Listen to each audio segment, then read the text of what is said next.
I'm Got Late. Today we're going to be reading Murder in Italy. This is by Candace Dempsey. Came out in 2010, so I'm assuming we're good to go. Part 1, The Meredith Mystery Begins. Chapter 1, in Italian Halloween, Wednesday, October 31st, 2007. You may have the universe if I may have Italy. That's by Giuseppe Verdi. Night fell over the thick stone walls of Perugia, an Italian college town balanced atop one of Umbria's celebrated hills. Students wrapped in thick winter coats and blue jeans snapped up the last Count Dracula capes and Spider-Man masks left in the shop. Soon the students would gather on cobblestones along the elegant Corso Venucci, ready for the night of Halloween costume parties and pub crawls. Too sophisticated for Dulcido o Sorzerio, trick or treat, they would instead descend steep staircases to underground bars and discos, carved into medieval buildings as atmospheric as those from an Edgar Allan Poe horror tale. On this chilly Italian night, 21-year-old British exchange student meredithkercher was happy and excited. Called Mez by her friends and family, she planned to disguise herself as a vampire and celebrate with classmates in the Centro Storico, the walled old town. The lovely girl with olive skin, big brown eyes, long black hair, Meredith was a Londoner known for her intelligence, sense of humor, and dazzling smile. She looked charming in her Facebook photos. Always beautiful, turned out in smart little dresses or pastel sweaters over jeans, posing with friends in her family local bars, Merlin's Pub or Latana del Orso, the Bear's Den. What are you doing tonight? Want to meet up later? Got a costume? Meredith received a couple of text messages on Halloween night from Amandaknox, her 20-year-old American roommate, a third-year honor student from the University of Washington in Seattle. Amanda was a striking girl, momentarily blonde and startling blue eyes and an ivy soap complexion. Friends described her as energetic, athletic, and kind. She was a pacifist hippie, they said. A maker of cakes and jam, a lover of soccer, yoga, rock climbing, bicycling, and guitar playing. Perugia had nearly 400,000 college students, making up a quarter of its 160,000 residents. Over a long, rocky history, the old town had survived Romans, Goths, papal overlords, Napoleon's troops, and other intruders. By 2007, an ever-changing army of young people had turned the Acropolis into a sort of college campus, a place to meet up, strum guitars, shop, drink beer, and act like university students anywhere. Many of the old families now lived in apartment towers outside of the Etruscan walls, preferring modernity to the costly, cramped, and noisy lodgings in the silvery center where church bells rang all day and karaoke blasted all night. Students can find whatever they needed to keep the fun and learning going on the Corso Venucci, the grand pedestrian boulevard that offered everything from gelato shops, bars, boutiques, and the movie theaters to bookstores, restaurants, and art museums. The Corso ran from the chic hotels of the Piazza Italia to Piazza number 9 Novembre. Perugia's living room, where many tiered Fontana Measurie sprayed steely water into the sky. Italian scholars ruled the hilltop, vastly outnumbering the foreign invaders. In the fall of 2007, Italians accounted for nearly all of the 34,000 scholars enrolled in the Università degli Studi di Perugia. Merca. Herbiderci. The University of Perugia, a public institution created before the discovery of the New World and housed a frescoesque brick building located just behind the slightly downhill from Piazza Grimana, where 5,300 exchange students of innumerable nationalities studied at the Università per Straniera de Perugia, the University of Foreigners.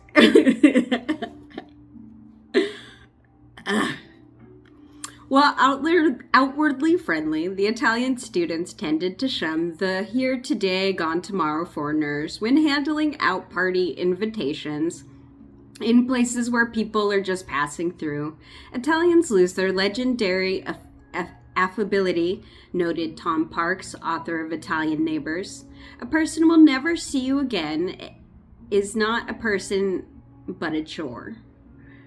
Created after World War I to showcase Italian language and culture, the Stanerini was a Tower of Babel occupying the gloriously weathered 18th century Palazzo Galagna? Once home to the exiled House of Stuart, pretenders to the English throne. How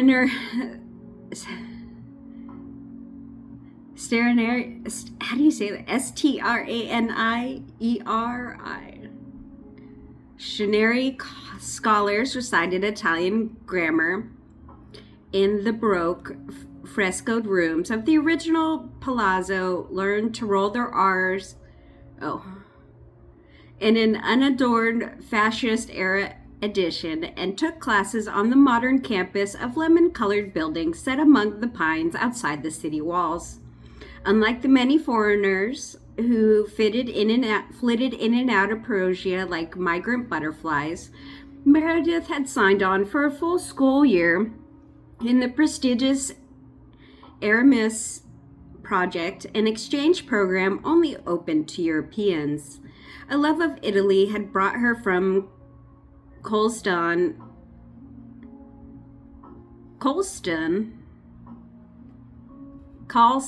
South London, to the Umbria capital in the late August. Like the other scholars, Meredith intentionally buffed up her Italian at the Stanerini, and then took courses at the University of Perugia. As she told friends on Facebook, "I have been trying to go to uni. Am taking modern history, modern political theories, and cinema histories.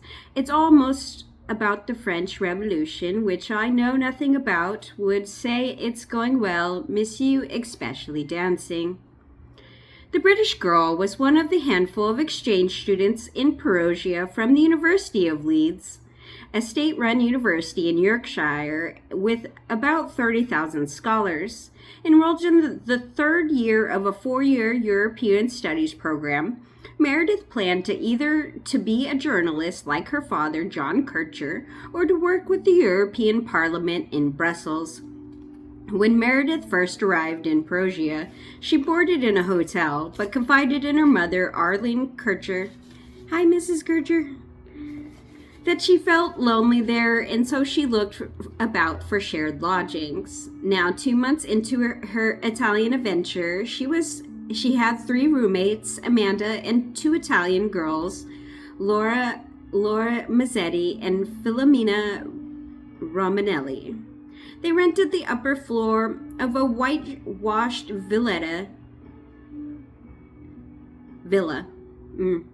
A whitewashed villa, a coveted farmhouse cottage with a wild garden and a few steps outside of the city walls, close to the Stanerini.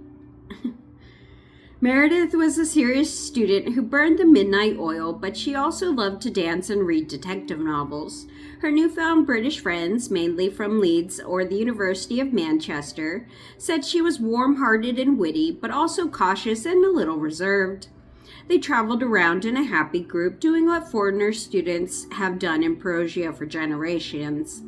They threw dinner parties in tiny flats, shared fixed-price meals in restaurants, and went on out for espresso, pizza, drinks, and dancing.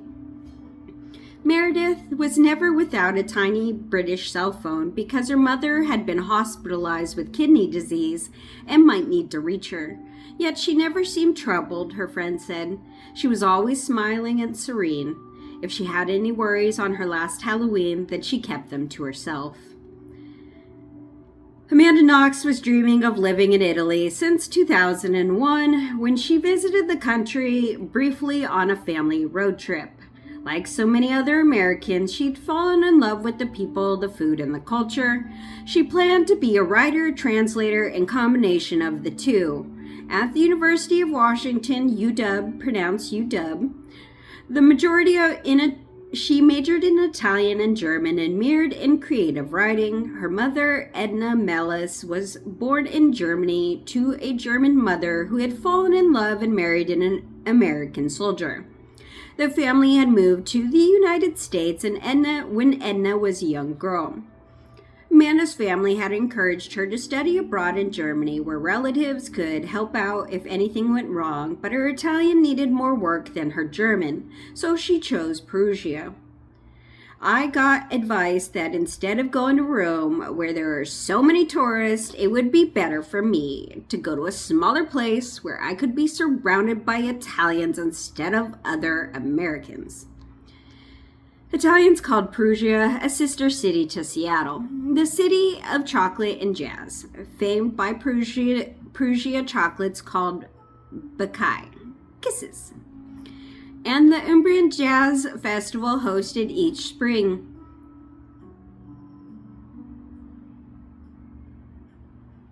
Paraguini were the mountain people, liberal in politics but conservative in dress and manner. Their windswept fortress near the sacred shrine of Assisi had always been a world apart from sunnier, more central Rome. About 100 miles southwest of arty Florence, a glamour choice for many exchange students about 100 miles northwest. Month after month, foreign students entered Il Cor Verde d'Italia, the green heart of Italy, to hit the books and hang out with Old Town, smoke hashish, quaff in local wines, sample draft beer, and taste shaved turtle pasta, try out the new bad Italian and the kebab shops, and just as importantly, get on first-name basis with the pub owners. If these newcomers did not achieve fluency in Italian, then they could at least impress visiting friends by ordering gelato flavors, pizza toppings, and espresso in the language of Dante. Just because Americans made Amanda Knox unusual just being American made Amanda Knox unusual in a hilltop town. Of the 40,000 students, only a tiny percent came from the United States. Not only did American exchange students typically prefer Rome to Florence, but the few that chose Perugia usually enrolled in American-run Umbria Institute, where a few hundred scholars lived, studied, and socialized together. Instead, Amanda chose the Stranieri and looked around for her own lodgings. Amanda moved into a cottage in mid-September and told her friends on MySpace, "I'm one of the happiest places in my life." If she had wanted a clean break from UW and its 43,000 students, then Perugia was a perfect choice. The giant university had placed 300 scholars in Italy that fall, but nearly all chose the University of Washington Rome Center, housed on the Palazzo on ultra-trendy Campo di Fiore. Only 3 other UW students picked Perugia, but that was fine with Amanda. She told friends that she wanted a real adventure and a total immersion in Italian culture. She liked the fact that Stranieri students had to speak Italian even to buy groceries, see movies, or mail a package. Away from home for the first time, she might have also been seeking the things 20-something-year-olds secretly desire: freedom, change, and a roll of the dice. Ignorance is a pet peeve, she wrote on Facebook. I love new situations and I love to meet new people. The bigger and the scarier the roller coaster, the better. Amanda was also determined to spend as much time with Italians as she could. She wanted to feel Italian, she told friends, not realizing she faced a cultural divide as broad as nearby Lago Turismino, Italy's fourth largest lake. That lake. That's a nice lake. Amanda saw herself as a free spirit, a trait perfect for the west coast of America, but jarring in the deeply Catholic Bel Piace, where rules about how to cut a bella figura, how to look and act properly, were drummed into bambini at birth. In Perugia, Amanda dressed just as she did in Seattle, where tech billionaires showed up for work in a fleece jacket and hiking boots, looking like they had just scaled Mount Rainier. Her wardrobe also reflected her fondness for the Beatles music and the flower child look of the 60s. MySpace photos from Perugia showed her decked out in athletic sweats or girlish flowered tops over light-colored jeans or shorts. She looked neat and clean, but seldom wore makeup and fussed with her hair. If she had to dress up, she wore bright yellow sundress over sneakers or sandals. Amanda doesn't really care about clothes, said Madison Paxton, a serious brown-haired UW student of Amanda's college friends back in Seattle. Most of their crew, of their friends that met in the dorms freshman year at the UW climbing wall, where students practiced the moves needed to scale the nearby mountains. Clothes are just things to wear, Madison continued. A blouse, pants, shoes. That's how Amanda thinks. She just gets up in the morning and puts things on. She gave away lots of her clothes and other things before she left Seattle. She wanted to save room in her luggage and for her hiking and mountain climbing gear.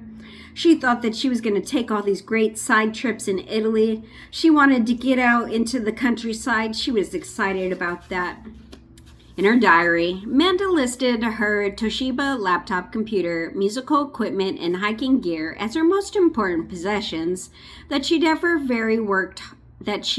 very hard to pay for them.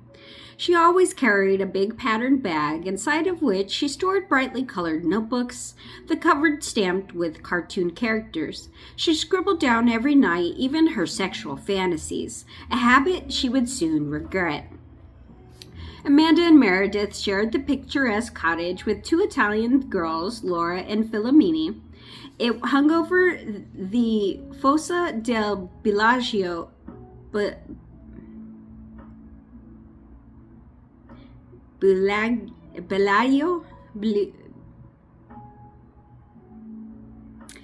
steep ravine tangled with shrubs and vines. An unruly garden flush with pear and chestnut trees flowed down into the wilderness without fencing the bottom.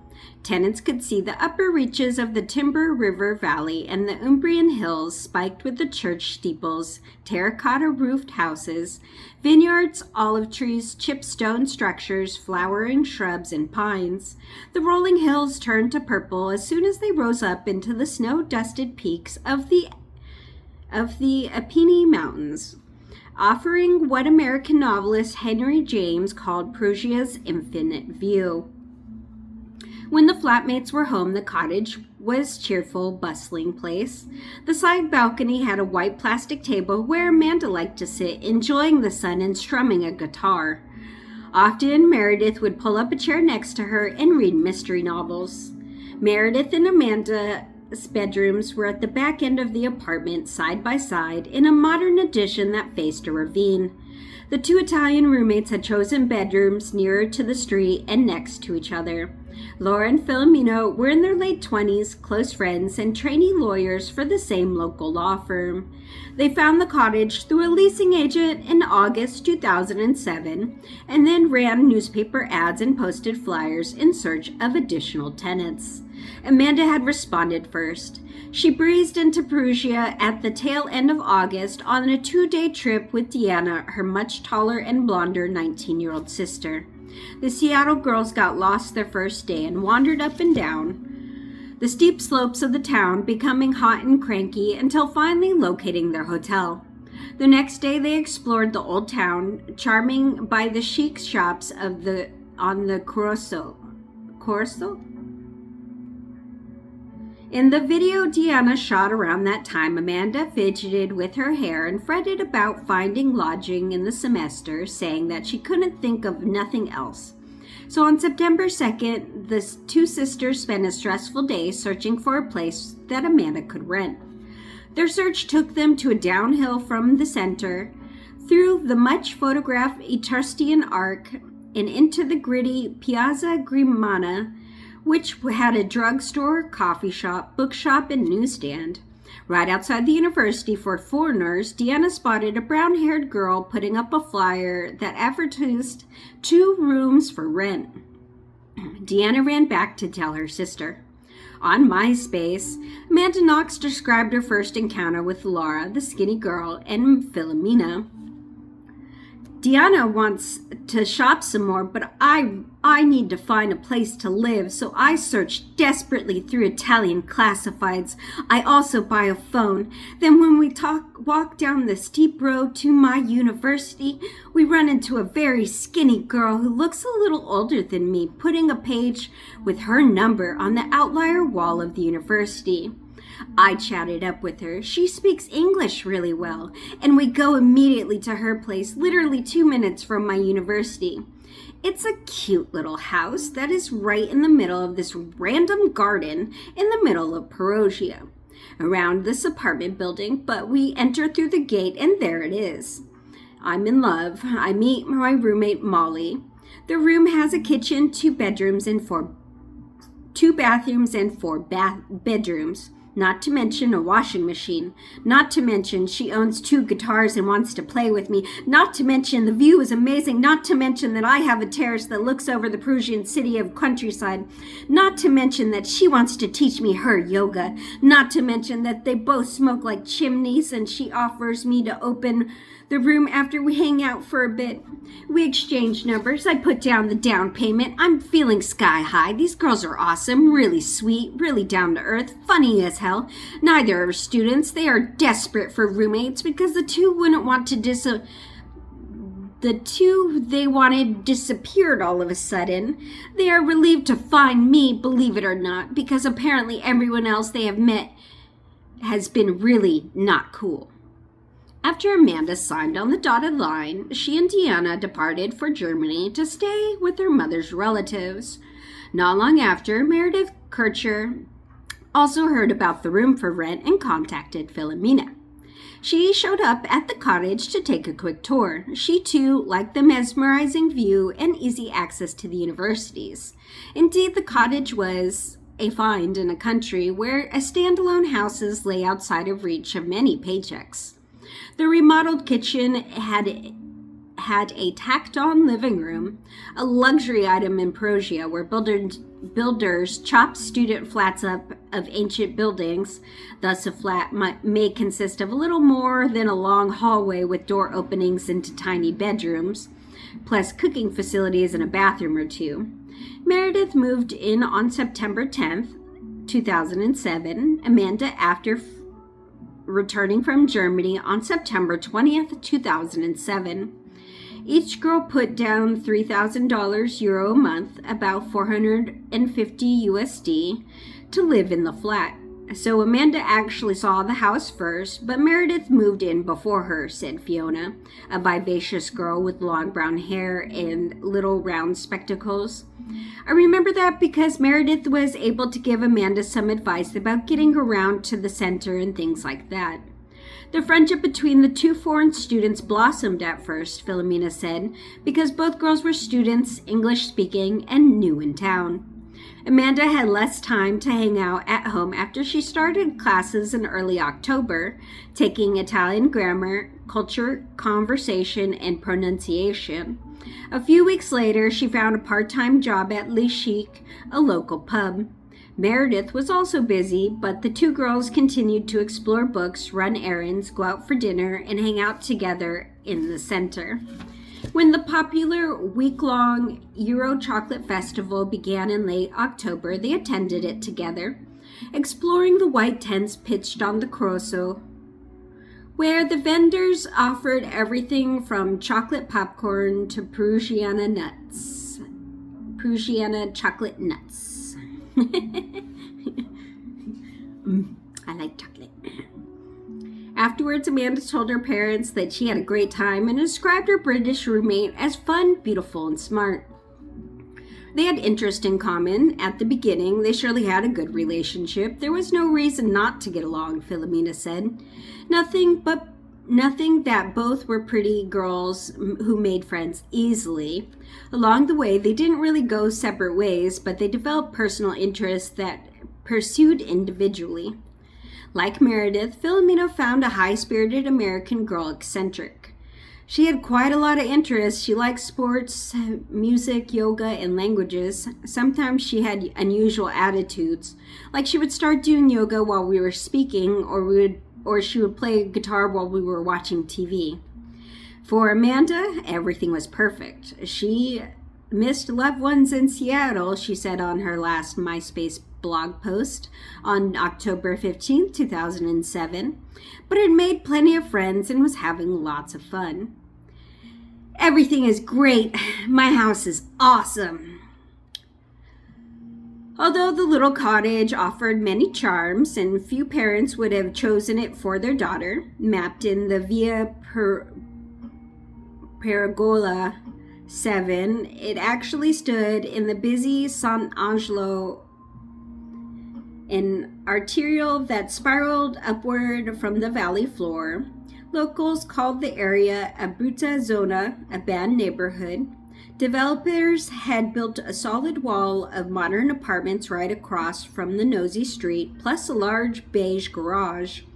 Drug dealers hang out in the parking area and at the nearby basketball court.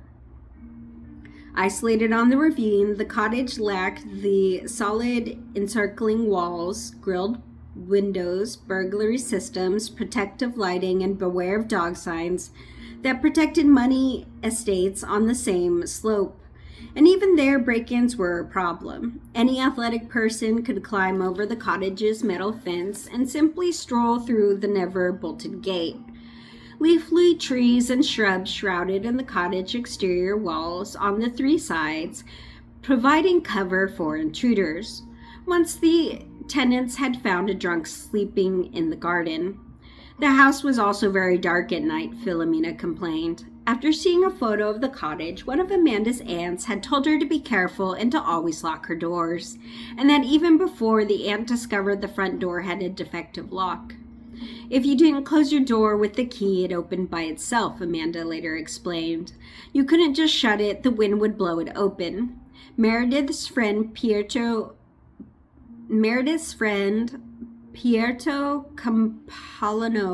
Paladagno, a Merlin's bartender, had warned her never to spend the night alone in the cottage. I warned her 1,000 times, he said to the London Daily Telegraph. Girls should never stay home alone. Still, the girls felt safe most nights because the cottage came with their protectors, 4 Italian male students who lived in the downstairs flat. Giacomo Silenzi, Stefano Benassi, Marco Marzan, and Riccardo Luciani.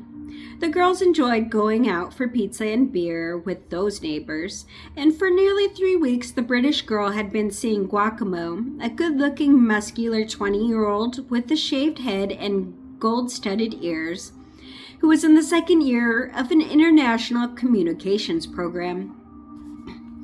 Meredith moved to the flat above mine at the end of the summer, and we would pop into each other's places and just say hello and have a cup of coffee. The things that neighbors do, he told the UK's Daily Mail. She was very pretty, and I was very impressed with her Italian. She would share CDs and play music together. The bartenders kicked off Crawloween each year in the Perugia Center, the perfect place to observe the town's day and night split, its willingness to serve the sacred and the profane. In the day, the students and the tourists alike perched on the tops of the Duomo, a 13th century cathedral on the Piazza Novembre, across from the Fontana Menagerie. The church steps were a place to meet friends, people watch and search for romance, or to be on the lookout for a casual hookup. Students showed up with sketch pads trying to capture the stunning Piazza di Priori, the Gothic town hall honeycombed with staircases, porticos, balconies, and a bell tower. Adorned with a lion and a griffin, the city's symbols, the Piazza also offered a vaulted entrance into the Galleria Nazionale dell'Umbria, one of the central Italy's best collections of Provencal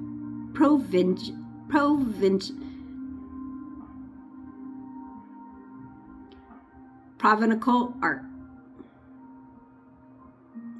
Come nightfall, bats circled the old stone towers, and the scent of the burning marijuana replaced the baking bread. The cobstones reeked of spilled beer. Dark-clad students flowed out of the crooked alleyways and onto the white-lit Corso. They settled on the church steps in the Piazza Novembre, like the crows on the Alfred Hitchcock's The Birds, near the set of the columns in the shadows of the Duomo. Drug dealers peddled their wares. The students could get high for less than $20. The dealers are there for students, said the prominent Perugia official. They know that their customers like and they give it to them. He raised his arms and spread them apart to demonstrate the enormity of Perugia's drug problem. Indeed, the lawless mix of mafioso and foreign gangs was feeding the town's growing reputation as the hashish capital of central Italy, conveniently located on the drug highway between North African suppliers and North Italian customers. Heroin was also a concern, flowing into Italy from Afghanistan, while marijuana came from Albania and other places. Students could also get cocaine and amphetamines. The same drug peddling scene played out in university districts around the globe because dealers followed around the money and the students that had cash.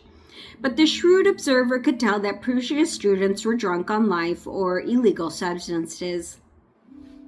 Their names seldom appeared in the felony reports. They never became noticed. The large, up-to-date Questera police station at the bottom of the hill. They were more likely to have their pockets picked or hearts broken than to be shoved into a police car. Meanwhile, it was good to be young in the old town. Hip tunes blast from neon-lit pubs, pumping up the energy level on the twisted streets. Students who couldn't get into the U.S. bars where the legal drinking age was 21, made merry in the clubs, and many of which featured all-you-can-drink specials during happy hour. Students also huddled outside of Merlin's Joyce's pub, Le Shamrock, and other favorites at night, smoking cigarettes and chugging beer from plastic cups, even when the air was cold and they could see their breath. They thought nothing about hanging out until 3 a.m., talking and laughing, obviously to the drifters and petty thieves, the heroin addicts and derelicts who stumbled past them bent on one grim errand or another. Yes, Meredith texted to Amanda on Halloween. She did have a costume. She and her friends, Sophie Purton, another Hermes scholar from Britain, were going to be vampires. Many older people in Perugia cast suspicious eyes on the Night of Witches, seeing it as it is a pagan American ritual with occult undertones. But the holiday had a long history in the United Kingdom, where it all began as Hallows Eve, a night when the dead mingled with the living, when fairies, witches, and demons played with their most mischievous pranks. Meredith adored Halloween. Her father remembered her as a little girl constructing a costume out of garbage sacks when she put a lit candle inside of a carved pumpkin mounting on a stick and went out to call on the neighbors. Halloween was was also starting to catch on in Italy's bigger cities, fueled by the Italian fondness for dressing up, the Nightmare on Elm Street movies, and vampire chic, a look inspired by the American television show such as Buffy the Vampire Slayer, and the best-selling books like Stephenie Meyer's Twilight series on vampire romance novels.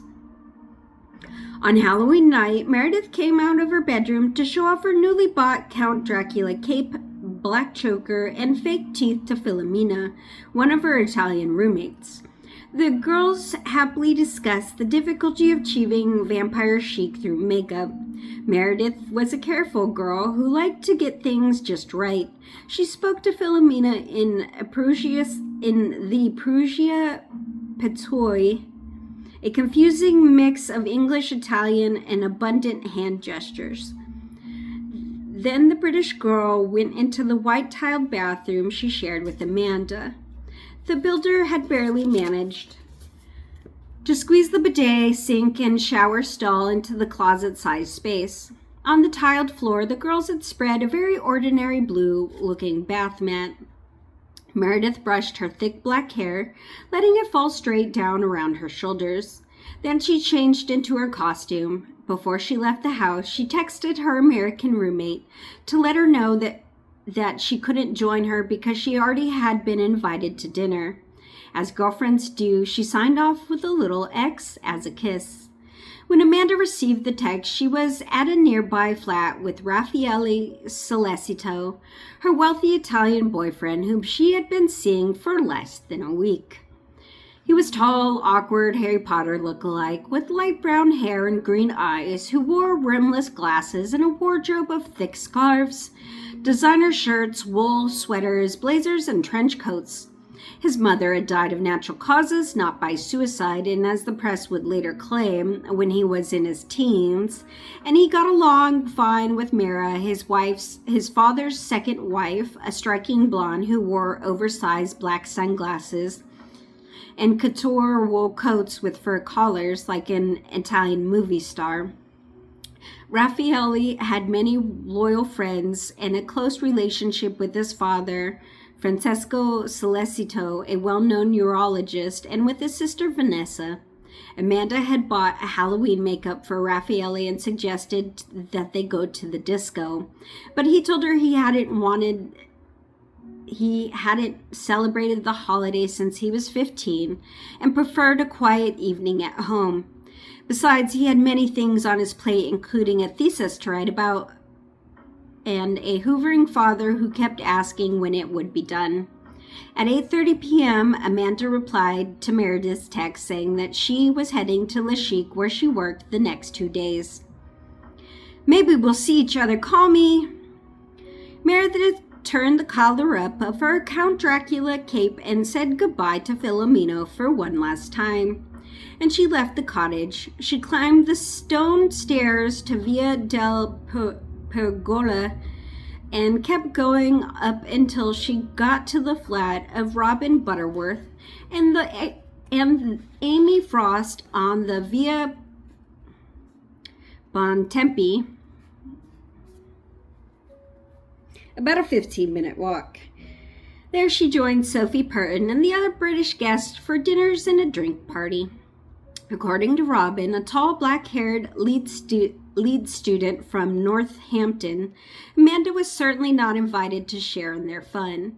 She said that Meredith felt bad about refusing Amanda's invitation because she was trying to work on the friendship, which Robin characterized as at times a bit awkward. It wasn't always smooth. The breezy American had never been Robin's cup of tea. She found amandaknox to be strange, her actions inappropriate. On Amanda's first night in the cottage, Meredith had invited her to meet Robin and several other British friends in Il Bacio, an underground pizzeria in the center. The Seattle girl had managed to scandalize the entire table. She burst into song loudly during the meal. It was very out of place and very odd.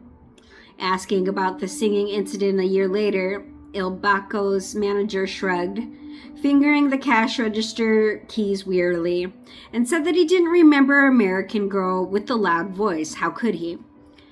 Yes, the students, they like to sing. What do you know of this? Instead, a large group of Italian students singing loudly in unison and even banging on tables are as typical of Perugia as truffles in the fall. Perhaps Amanda thought that she was back in the States, where strolling troubadours of varying talent warble "O Sol Mio" in Italian cafes. The countercultural Seattle she sang while driving on the street wherever she felt like it. She was especially fond of Broadway show tunes and anything by the Beatles. Oh darling, here comes the sun, let it be. If she felt like singing in a restaurant, then she would, said Amanda's friend Madison.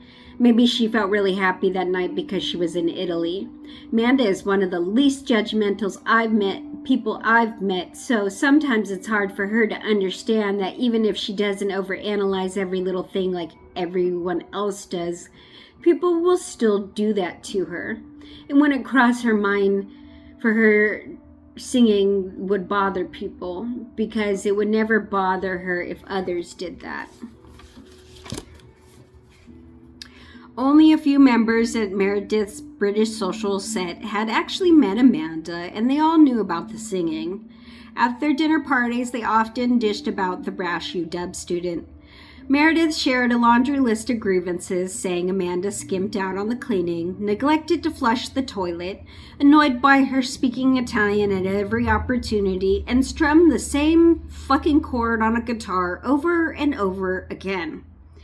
Meredith also considered Amanda overly admiring of Laura, one of their Italian roommates.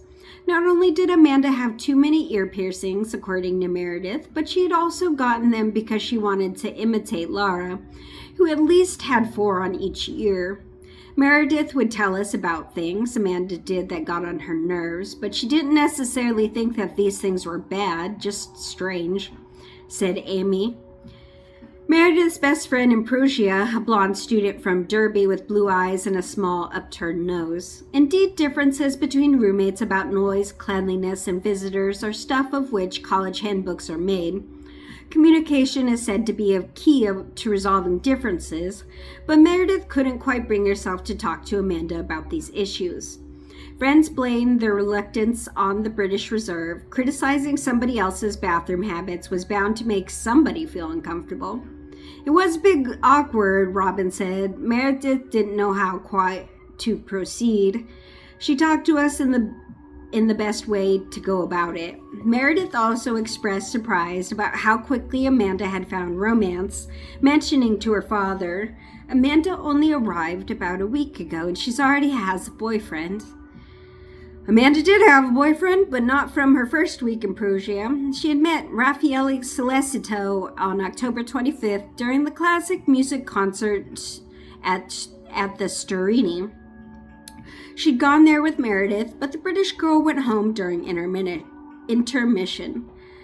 Then Raffaele came and sat near me, Amanda said later, noting that she had already picked him out of the crowd because he looked like an Italian Harry Potter. He was just Amanda's type, said her friends, quiet, shy, and geeky. You have weird taste in men, a Seattle friend once told her. Tell me about it, she said. After the concert, Amanda told Raffaele that she had to wait tables at Le Chic that night and suggested he drop by for a chat. And then she went back to her flat to prepare for work. I told Meredith that I had to meet someone and we had talked, she said later. Then after I talked to her, I went to work and he came and I also told her that, Raphael wrote to his father. My first interpretation was that this is an interesting girl. She looked at me over and over again and seemed like searching for something in my eyes, like a particular interest. Then I sat near to her and talked, and I noticed her opinions on music were odd because she didn't concentrate on the emotions it provoked, but only on the rhythm. Slow, fast, slow. Raffaele and a few friends did show up at Le Chic that night. He had a beer and he waited until the bar closed and then took Amanda back to his monolocale studio apartment at the Corso Garibaldi.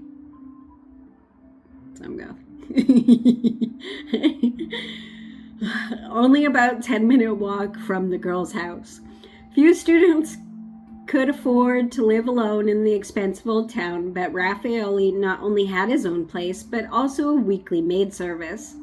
He kept a black Audi parked outside, a major status symbol. Amanda kept with him that night and every night after that. Raphael later said in his diary, in fact, that they were inseparable. The American girl did, however, return to the cottage every morning to shower, change clothes, and catch up with her roommates. In addition to her new boyfriend and her class at the Sterini, Amanda had a job at Le Chic, a pub in the Central owned by Dia Patrick Lamamba, a popular local who had emigrated to Italy from the Congo decades earlier. He hired Amanda to hand out flyers in the daytime and to bring customers their drinks at night. She worked every day at first, but by late October they had organized, as she put it, a 2-day schedule, Tuesdays and Thursdays from 10:30 to 1:30 a.m. She called those days pretty full and felt lucky to have Monday, Wednesday, and Friday afternoons to play her guitar, walk around, and hang out with friends and study. As she wrote in her MySpace blog on October 15, 2007, in her idiosyncratic syntax, complete with the typical typos and misspellings. I really like my Italian lifestyle. Everything shuts down in the middle of the day so everyone can have a 3-hour lunch break. I love it. I wish that I had that in America. I think that Americans work too much and don't live. Having that in the middle of the day reminds you that life really isn't all about work and making money. It's about who you are and what you choose to do with who you choose to spend your time with. Living in La Dolce Vita is, of course, a popular American fantasy fed by the delicious books of Eat, Pray, Love and Under the Tuscan Sun. In these bestsellers, readers enter a fabulous world where the most enchanting dreams come true. British literature often offers a similar Eden. Is a trip to Italy promised at the beginning of an English romance novel, then a happy ending hovers on the horizon. And why not? A vacation in Italy promises and might actually deliver Latin lovers, succulent food, splendid ruins, a colorful history, spirituality, healing, fresh starts, and a slowed down lifestyle. Snow never falls in this Italy, and cars don't break down, and the euro never drops. 4-course meals magically appear. Graffiti never stains ancient monuments, nor does traffic choke potholed roads. Prisons, hospitals, police stations, and cemeteries hardly seem necessary. Italians are seldom fat, wrinkled, or stressed. Authors were far more jaded in the Gilded Age of the late 19th century, when Italian was a must-do on the grand tour.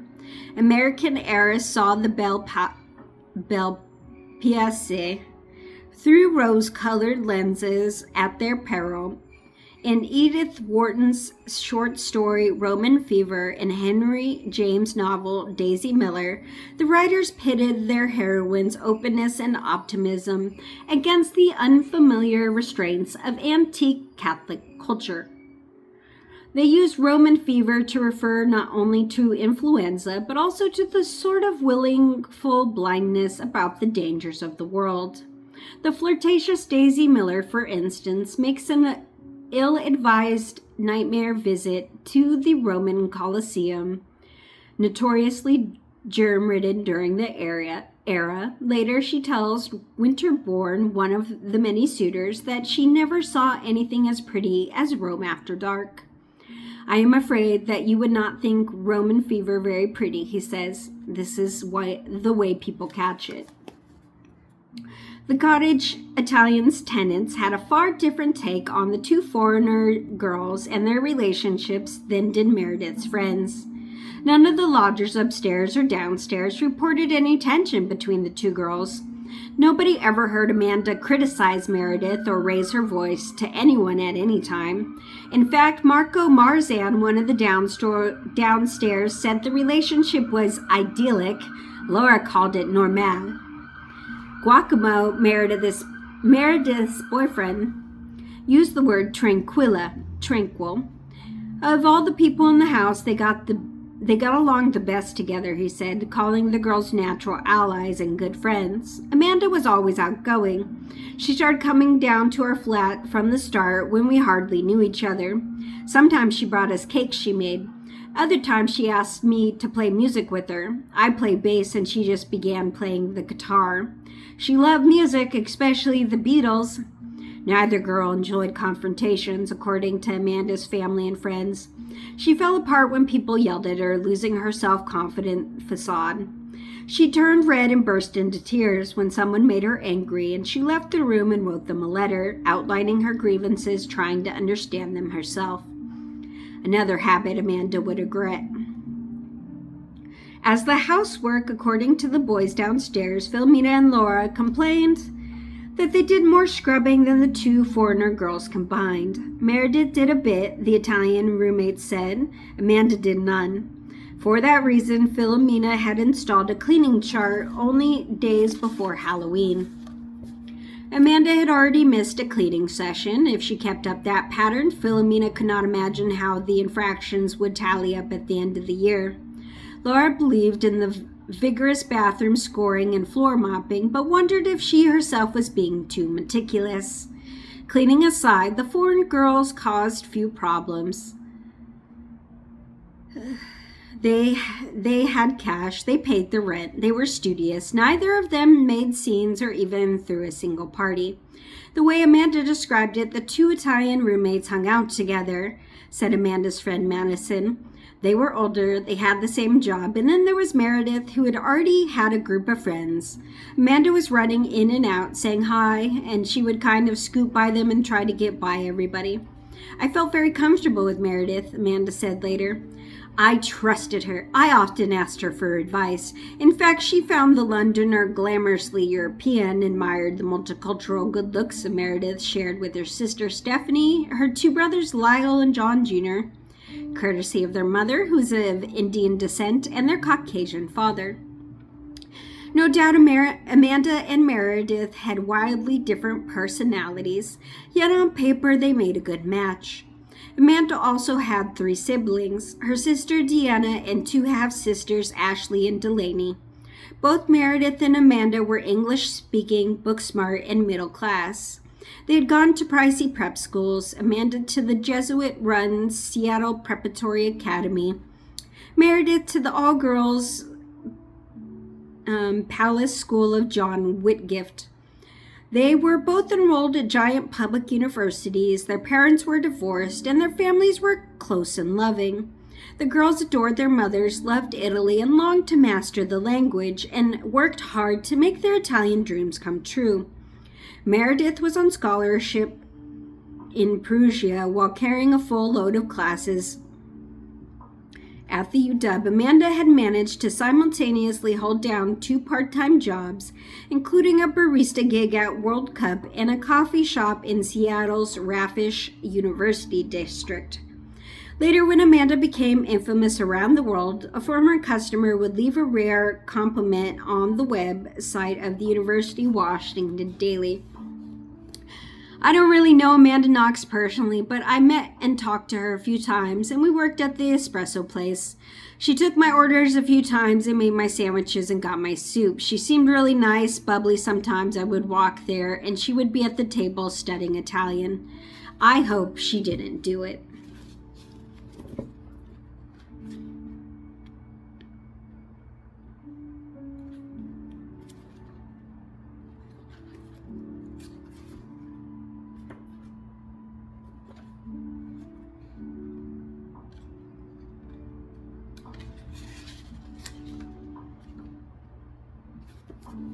Chapter 2, Halloween Night, Wednesday, October 31st, 2007. It was a joyous night, that Halloween, the first peaceful night for the London student, although she could not know it, Meredith and her English friends, all in disguise.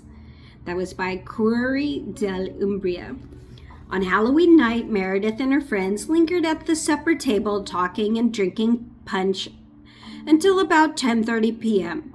At some point, Meredith worked on her vampire look with Sophie Purton, a 21-year-old lead student with a pert face, blue eyes, and long brown hair. They dabbed white makeup on their cheeks to create a ghostly pallor, brushed on smoky eye shadow, rubbed fake blood around their mouths. When the happy group climbed uphill towards the night spots in the center, a perfect backdrop for the Crawloween, they followed the steep passageways that writers over the ages have compared to caves because of the arches, and sometimes ran the entire length of a darkening of a route. The shafts of garnished light played off the medieval facades at the top of the hill, barely penetrating the dusky alleyways. The eerie white cityscape looked impossibly old. The Villanovian tribe had first settled on the hilltop in the 19th century BC. 3 centuries later, a mysterious Etruscans began crafting the impregnable walls of the stone Acropolis. Even London, Meredith's hometown, was young compared to Perugia, and the first European settlers didn't drop anchor in the area that is now Seattle until 1850s. The land was so wild and the forest so thick that the women sobbed as they left the safety of their boats. On Halloween, Meredith, Robin, Amy, Sophie, and other friends headed straight for Merlin's, a popular pub for British students, where they would order drinks in English, eat pizza, dance, and of course drink beer. The bartenders at Merlin's knew just how to pull in Aramis scholars orientation parties upon arrival, flyers handed out on the Corso and at the universities between classes, theme parties, birthday shindigs, 2-for-1 beer specials, and drinks with sexy names like blowjob shots, happy hour from 8:30 to 11:30 every night. In fact, Merlin's was a rite of passage for foreign students, so essential to Perugia's study abroad experience that it formed the backdrop for Zachary Nomak's Peril in Perugia, a detective novel in which nobody dies. An American author, translator, and tour guide, Zach had come to the hilltop town as a student and even bartended a few times at Merlin's, where he observed the club's dynamics. Groups of eye-catching girls got red carpet treatment in all of the night spots, Zach said, because of their drawing power. The bartenders courted them and memorized their names, as he wrote in a detective novel. Merlin's, a lot like Perugia's pubs, was subterranean. The entrance was all but hidden in the back alley just off the main street, but you walked down to the steep steps to get to the bar. To your right was the largest dance floor and DJ console, while off to the left was the dining area where locals ate pizza and started their pub crawls with a few beers. The one disadvantage of this layout was that coming down the stairs at the entrance, you can see instantly how full the place was. As with every bar, Merlin needed a certain number of people out there grooving, or at least at the bar, to be at critical mass, to be a magnet for others to be coming in the door. If it looked empty, a gaggle of Belgians or what have you might move on to the other bar in search of a better party. On Halloween night, 37-year-old Pascal, aka Piasco Alessi, the pub's co-owner, greeted the English girls from behind the bar. One of Perugia's most recognizable citizens, Piasco was slim and charismatic, of medium height, and dressed perennially in black. He wore his long black hair tied back and sported a neatly clipped goatee. Raised in Reggio di Calabria, far south of the boot of Italy, Piasco had come to Perugia as a student and never looked back. His understanding of the club culture was second to none. To the English girls, he was confident in what Amy called a friend, a very good friend, and nothing more. Piasco worked the bar that night in the big black vampire cape. Earlier that day, Meredith had been...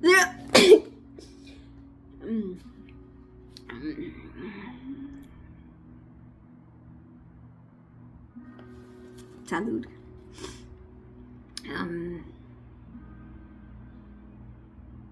Piasco worked the bar that night in a big black vampire cape. Earlier that day, he said Meredith had been thrilled to score the last set of vampire fangs in the shop. Meredith is so cute.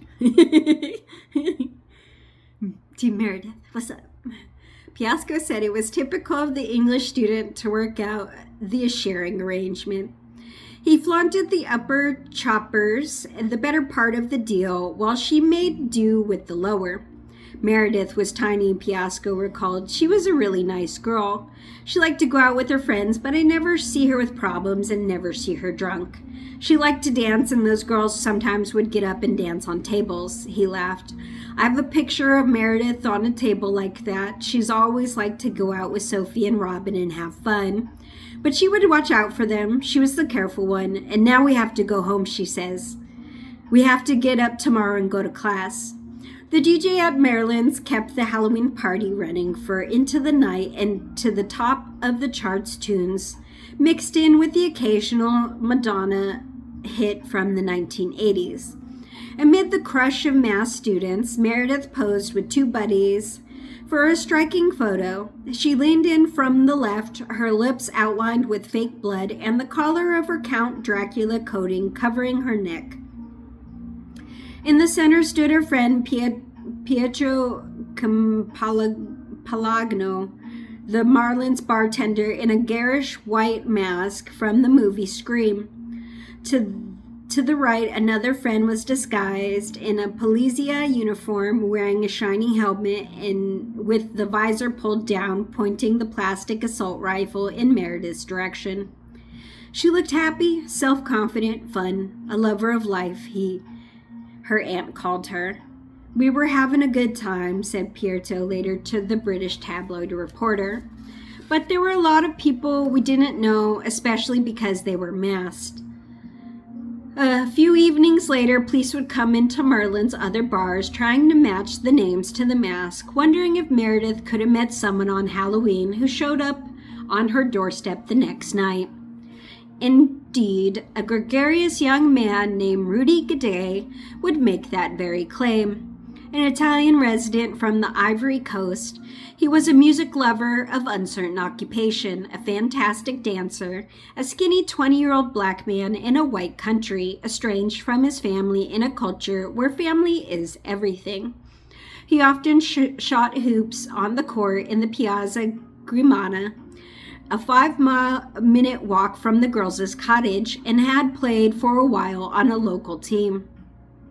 He dressed like a basketball star, too, in a team's jersey and baggy shorts, even in chilly weather, or in a t-shirt and overly athletic pants. Rudy had a tiny monolocale just around the corner from Raphael's, but unlike the wealthy student's place, Rudy's didn't offer much. Just a bed, a hot plate, and a bathroom. Rudy didn't mind because he was a boulevardier, always out on the streets looking for fun. Indeed, he was in constant motion, drinking in the bars, hanging out on the church steps, chatting with his friends on the Corso. Rudy lived for the disco and for the festa. La festa. He was a mixture at the Domus, a late-night disco club in the center where foreign students rocked to loud music until dawn. Rudy knew people. He fit in everywhere without without really fitting in anywhere. Although he would later be characterized as a drifter, he lived in Perugia since he was 5 years old and wasn't completely rootless. In fact, he pulled around in quite respectable friends from his high school days from his school days and also his newly met college students. He would often engage in afternoon chats with two Spanish scholars, Marta and Carolina, who shared the flat above him. Rudy knew the boys from the cottage because they shot hoops with him on the basketball court. He'd even been over to their place and met the two pretty foreigner girls in mid-October. He'd been hanging out on the church steps in the center that day talking to the boys when Amanda came up to them just to say hello. The boys introduced her to Rudy, and as she described this meeting, they said, "Amanda, this is Rudy. Rudy, this is Amanda." That's all. The whole group walked back to the cottage together. Rudy went into the downstairs flat to hang around with the boys. Amanda joined them eventually, and then Meredith showed up. Rudy stayed on after the girls returned to their apartment. He socialized with the boys, drinking or smoking a spinello, a hand-rolled joint commonly made with hashish or marijuana mixed with tobacco. It's called a spliff. At some point, he became too wasted to leave, so he went into the bathroom, forgetting even to close the door, sat on the toilet, and fell asleep. Stefano found him there later that night and let him sack out on the couch. Not long after Halloween, Rudy came over, uninvited, and watched the Grand Prix on TV with the boys. He asked whether Amanda was single for the first time he came over, but now he didn't mention her all night. He wasn't a pest, just a guy who liked to drink and be sociable, the boys said. Laura Mezzetti from the upstairs flat happened to drop by, and she also met Rudy, so only Philomena did not. Even though he'd once pretended to be Count Dracula in a homemade video he had posted on Facebook, and on this Halloween he didn't slip into the disguise. He hung out with his Spanish girls all night, and the two lived upstairs from him, and he would later claim that he encountered Meredith at a party. He said that he hadn't recognized her by the way she was dressed like a vampire. When I recognized her, I said, "Do you want to suck my blood because you lost the cup?" Meredith had laughed, Rudy claimed, because South Africa had recently defeated Britain in a rugby final. He also said that they flirted and he stole a kiss, whereupon she asked him to stop by the next night at 8:30, the idea being only to talk. On Halloween night, Amanda painted cat whiskers on her face and left Raphael to his quiet evening. "Amanda is American," he said later, "and for her, Halloween is an important night." It is not. It's not.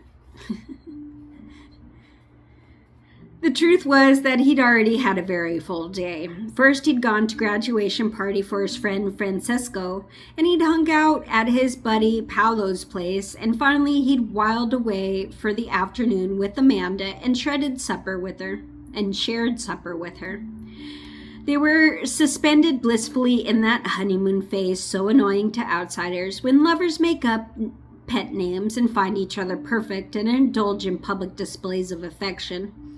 All of Amanda's flatmates had now met her new boyfriend to mixed reviews. On October 26th, Amanda had introduced him to Philomena, who thought he treated her sweetly. Laura met him on the 30th, also at the cottage. She found the courtship a bit much. Cloying, in fact.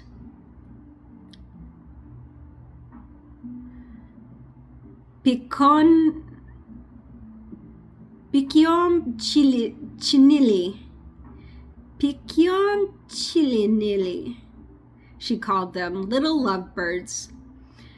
He followed her every footstep, she said. He was very affectionate with her, almost obsessive. The British roommate had also met him because he stopped by on the afternoons to make lunch for his new girlfriend. Meredith was complaining that they spent quite a lot of time in the kitchen, said Robin. For his part, Raphael found Meredith a nice, intelligent girl, but his lack of English prevented him from having a true conversation. When the foreign girls had moved into the cottage, they tried to speak only in Italian, just to get some practice, but now they were unable to voice deeper thoughts than, "Would you like some mozzarella on that panini?" So now Amanda and Meredith spoke exclusively in rapid English. Raffaele didn't try to keep up. He was content to eat lunch at the table, basking in Amanda's presence while she enjoyed the gossip. In any case, the lovers were usually over at his little flat, which offered a tiny kitchen and bathroom, plus a main room with a bed and a desk. Only half a block up from the Storini, the flat was on twisted Corso Garibaldi, a colorful street with several good bars and restaurants, plus a church, kebab shop, and a pocket park. Besides an internet point, a shop where customers would surf the web and make international phone calls, Garibaldi also boasted a laundromat and 2 Conadad grocery stores. Raffaele, sure we all remember, said the barber whose shop was across the street from Raffaele's flat. A short, good-natured man with bushy hair and a round face, he wore black V-neck sweaters over cotton red pants. He'd never seen the American girl, but the Italian boy, of course. He rubbed his fingers together to show Raffaele had sodoi.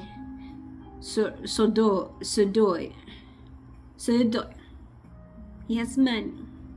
This was obvious to everyone because of the Audi parked in the narrow street. Every day we see the car. One time it is sticking out and I had to ask him to move it.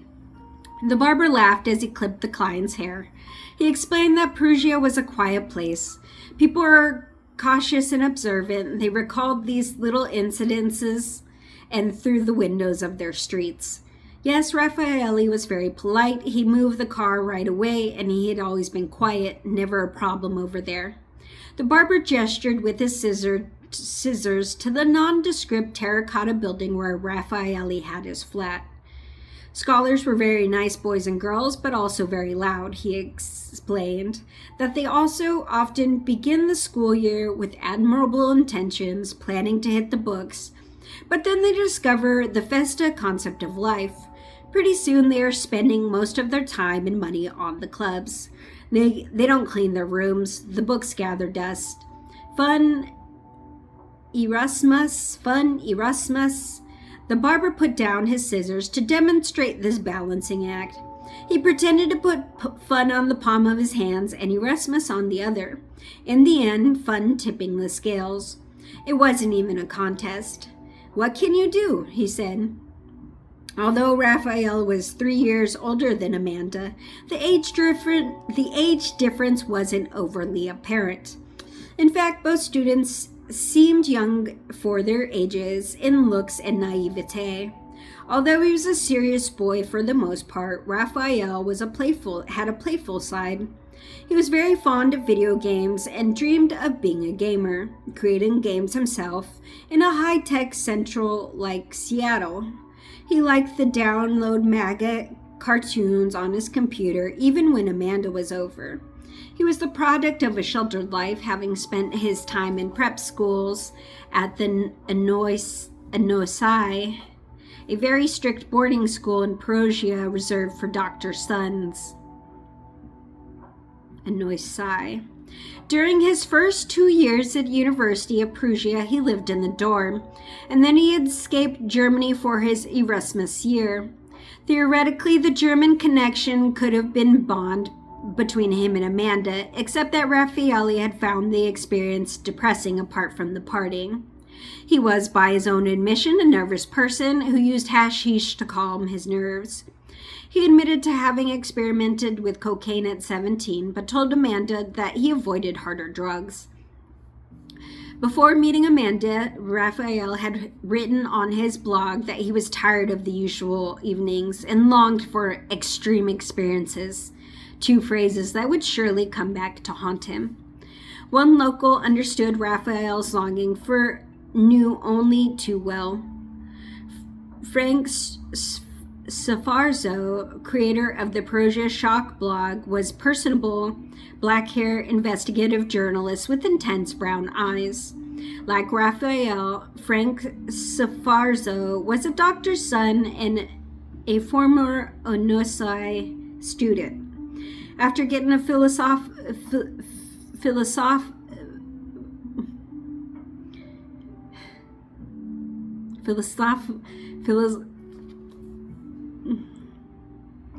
philosophy degree.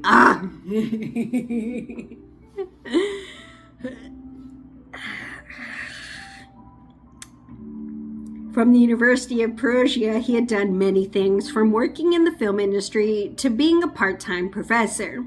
My original name was Francesco Sforza, he explained, but I moved to the US and in a couple of weeks they translated that into Frank. And I just felt comfortable with the shorter name and I didn't have to repeat it twice. I got used to it and slightly changed my name too because I felt like I had to be complete. He was back in Italy living in Florence, and when he read about the Meredith mystery, he decided to move back to the hilltop town because he felt he understood these types of people that got caught in the crosswinds, from the foreign girl handing out flyers at the chic to the bar owner and upper-class Italian boy, and later the drifter known as the fourth man. These were my people, he said. I had to write about them. So he started a blog he called Perugia Shock to follow the case and its players. After studying Raphael's blog, he told the readers of Perugia Shock what emerges is a childish figure who at the age of 23 still lives like an adolescent starting to discover life away from home, wasting his time chatting with friends, rolling joints every now and then. Nothing for days or weeks, and then suddenly a flow of words lacking any intelligence or creative content and annoying to be read even by an Italian-speaking person.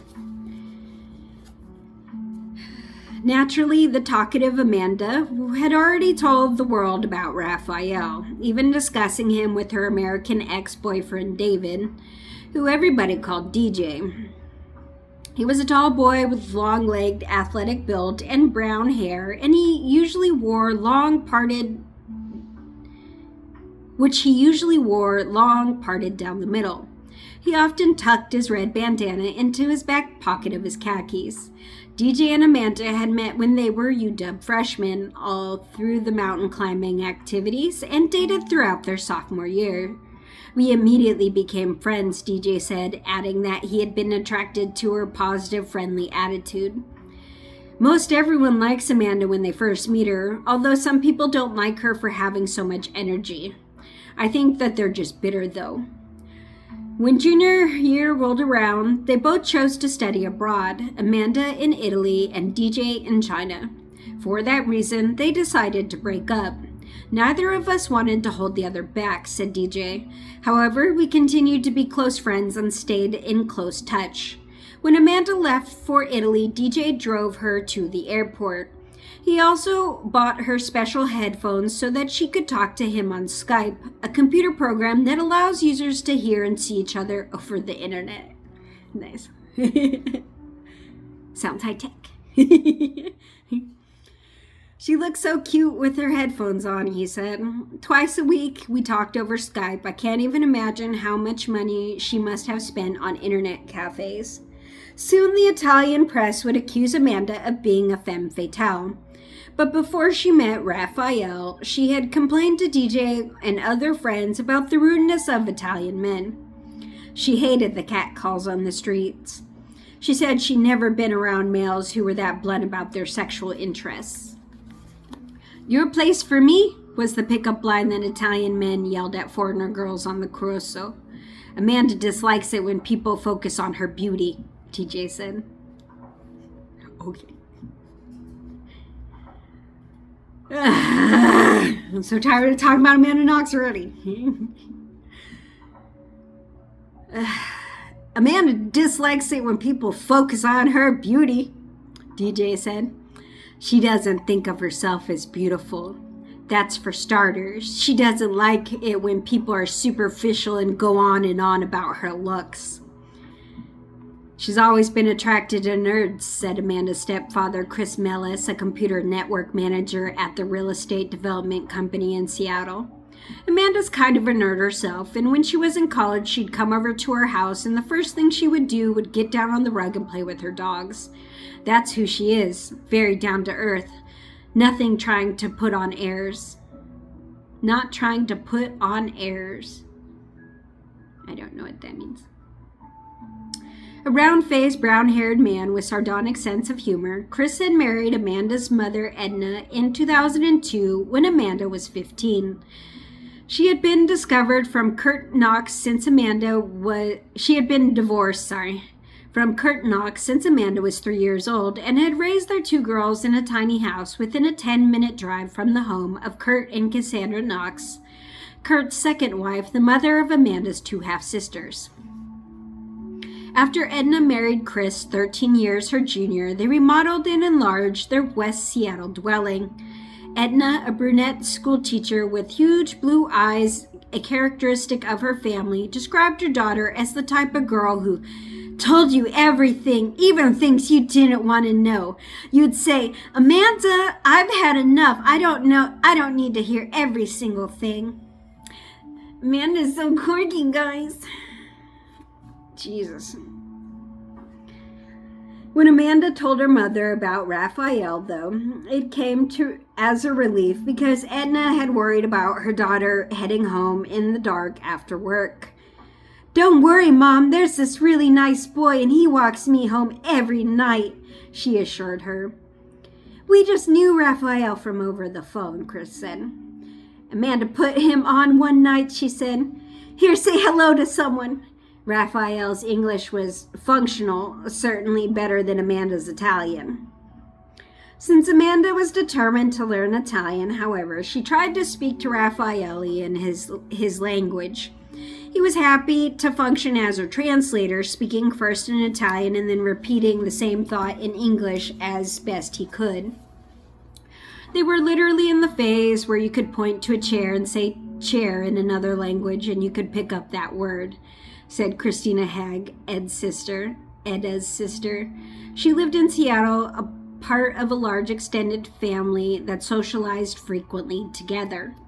During that time when they were together, she was elusive. Raphael would write later to his father, "I thought that she was out of this world. She lived her life like a dream. She was detached from reality. She could not distinguish dream from reality. Her life seemed to be pure pleasure, and she had the contact with reality that was almost non-existent." Given Raphael's reliance on video games, hashish, and the MAGA comic books for his own entertainment, that description seems sweet, poignant, and almost comical. For not only was Amanda a UW honors student and unable to express the deep thought in Italian, but she was also far from her hometown, family, and normal life. Clearly, she had a dreamy personality, but she was hardly the first American to only see the pretty side of Italy. Euphoria, according to experts, is the first stage of culture shock, similar to the start of a love affair. Everything is perfect until something goes wrong. Real life will inevitably enter the dreamscape, whether it's Italy or in Cleveland. Despite their evident bliss, Raphael and Amanda made something of an odd couple. He was tall and skinny, and she was short and athletic. He wore beautiful custom shirts that had to be laundered by hand. Like a true Seattleite, she blanched at everything that needed ironing.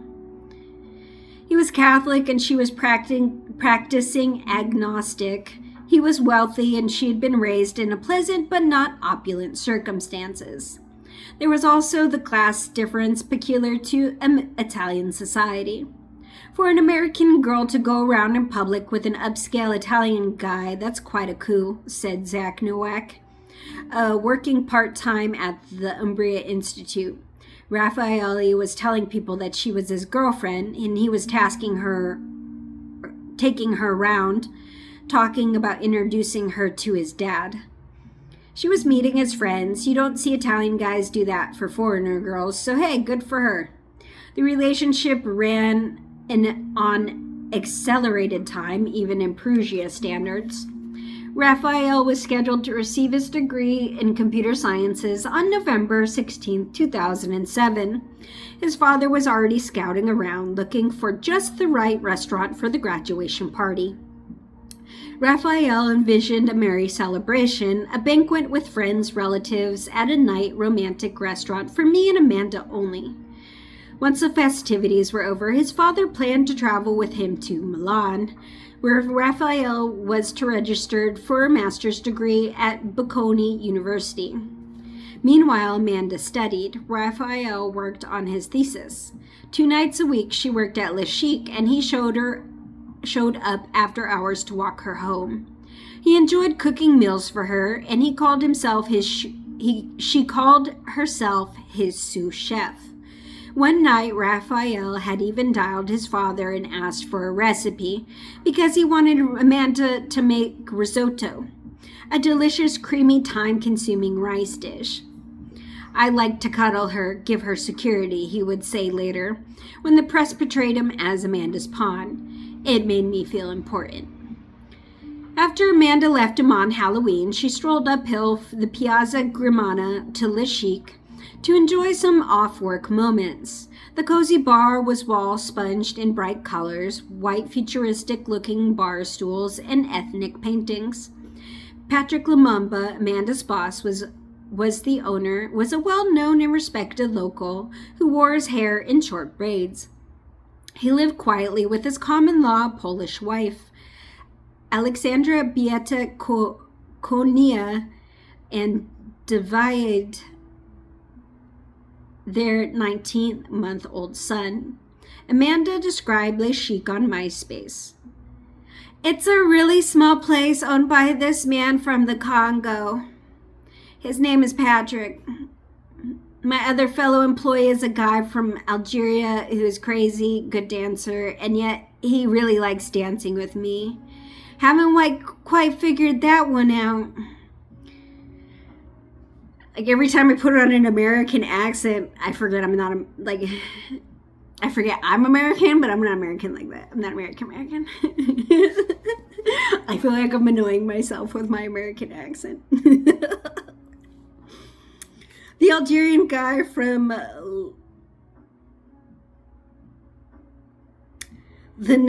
Algerian guy from L'Erguoui, Lerguioi,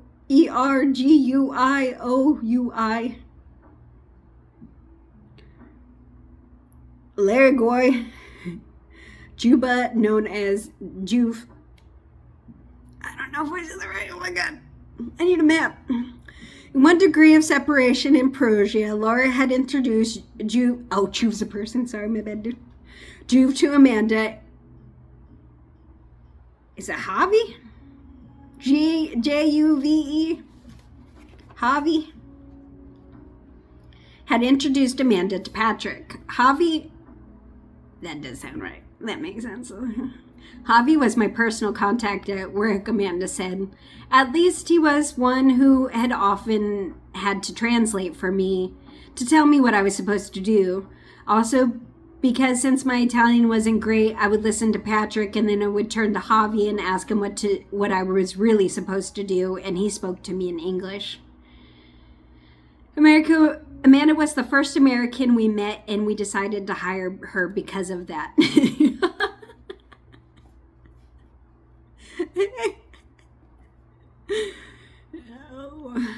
Biggest regret of his life. Oh my god.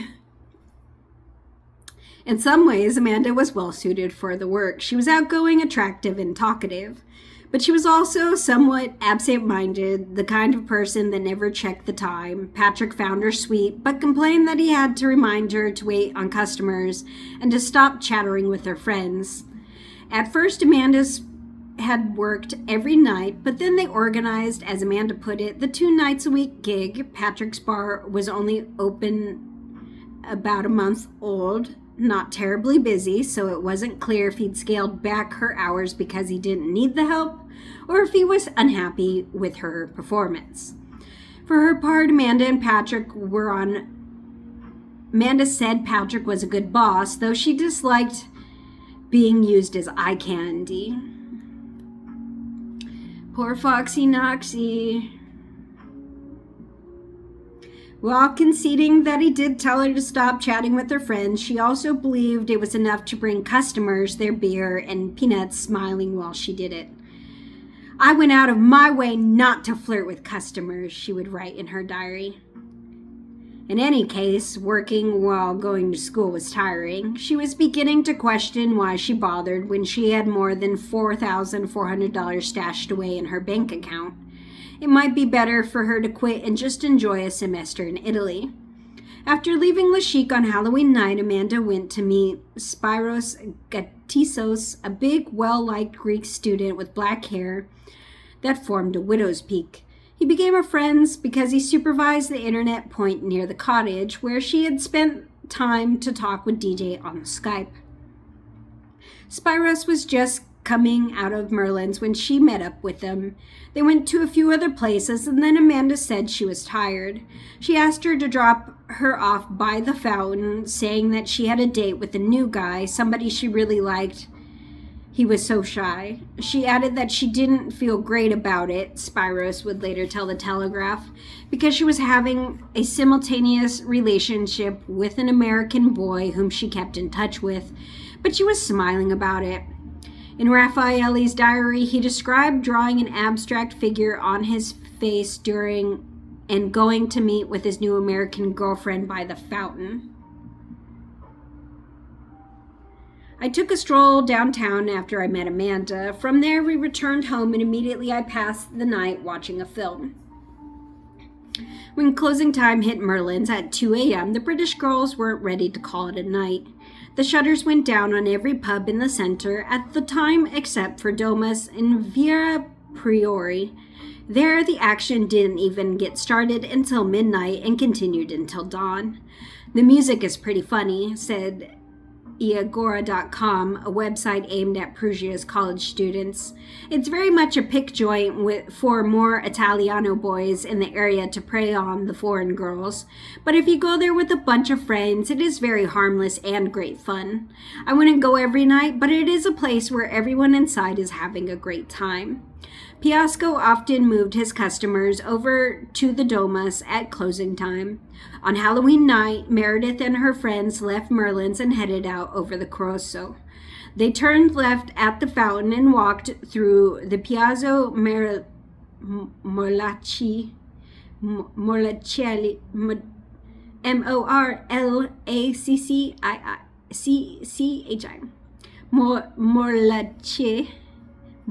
Morlacci. A lively espresso bars closed for the night. The streets twisted and narrowed at this point until they came to the Red Door of the Domus, a small packed club built underground in the Perugian fashion. Rudy Gaudet was on the dance floor, accompanied by two Spanish scholars who lived upstairs from him, Carolina and Marta. Later, he would claim that he flirted with Meredith there, forgetting the first time he saw her at the party. On Perugia Shock, Frank Savarzo sketched out the verifiable facts. On the evening of the 31st, the Spanish girls go to the party and they find Rudy there. Then they move to a second Spanish party, and then they all go to Domus, and Rudy is there, and the two-room discotheque packed with Halloween party people. Probably more than 140 allowed by law. He's there. There's Meredith also is, but as we know, nobody saw him talking to her. Marta goes home and Carolina stays until 5:30 and says she saw Rudy dancing with a blonde girl with long straight hair. Later, Rudy would point out a SOS for this mystery blonde, pleading with her to come forward and confirm that she saw him talking to Meredith, the British girl in the vampire cape. At 5:30 a.m., the British girls had finally had enough of Halloween. Robin and Amy walked Meredith all the way home. "We wanted to make sure of doing that," Robin stressed. "We always did that for her." She walked down the stairs and across the street and into her house. It was quiet all across Perugia, quiet on the Corso, in the Piazza Grimana, even on Meredith's busy street. Too early even for the church bells that rang every hour across the old town. At that time, the plump gray sparrows called passeri twittered in the pear trees around the cottage. In the brief envelope of time before the traffic started up again, nobody was home to meet Meredith. She walked down the hall to her room just past the kitchen area. Her room was small, cold, had a slanted roof, polished terracotta tiles, and exposed beams. She had only enough space for a single bed, a white desk, a one-drawer nightstand, a flower-stamped wardrobe, a few shelves, but her room was quiet, away from the busy street. A good place for studying, and Meredith was the only roommate who could throw back her shutters and see the beautiful valley filling up with mist in the mornings. The leaves on the trees turning orange in the fall light. Under the bed, Meredith had stashed a suitcase filled with Peruvian chocolates that she had planned to share with her family. On November 9th, only 8 days away, she intended to fly to London. Her Facebook page was full of happy anticipation. Hi, I'm flying back for a bit in November for my mum's birthday. 9th till the 14th, then back again for Xmas around the 15th, and I have a good time, thanks. It's starting to get really cold now, and the Chalk Festival is on at the moment. So just as a good excuse to drink with a lot of hot chocolate, house stuff at home. Now on the morning, November 1st, Meredith slept for the last time on Earth.